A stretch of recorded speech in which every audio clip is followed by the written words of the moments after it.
Globe and Mail reported that agents of India allegedly interfered in Pierre Poilievre's 2022 conservative leadership race by organizing support within South Asian communities. Poilievre responded by emphasizing that both CSIS and the article confirmed neither he nor his team had any knowledge of the interference, then turned the focus to Mark Carney, calling attention to his financial ties to China. At a press conference, he demanded answers about Carney's $276 million loan from the Bank of China to Brookfield while Carney was advising Trudeau.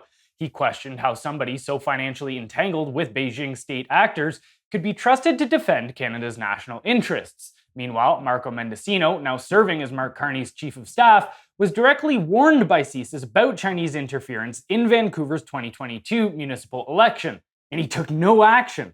Documents show CSIS raised multiple alarms about Chinese meddling in Canada's democratic processes, warnings the Liberal government repeatedly ignored. Foreign interference, regardless of origin, does demand immediate and decisive action, but it's important to distinguish between being an unwitting target and willfully enabling the threat.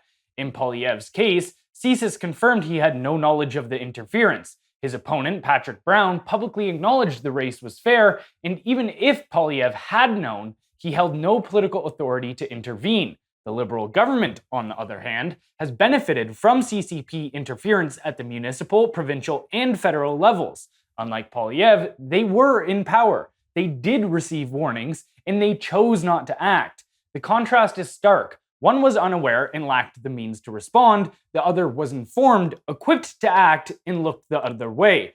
Brookfield, the firm Carney led until January, holds billions in Chinese investments. It partnered with CCP-linked tycoons, accepted bailout loans from Chinese state banks, and pursued joint ventures in green energy with Chinese state-owned enterprises.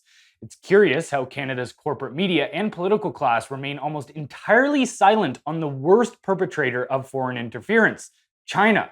And that silence becomes even more troubling when you realize that the Globe and Mail, which broke the Poilievre story, is now in a media partnership with the Century Initiative, a project aiming to boost Canada's population to 100 million by 2100.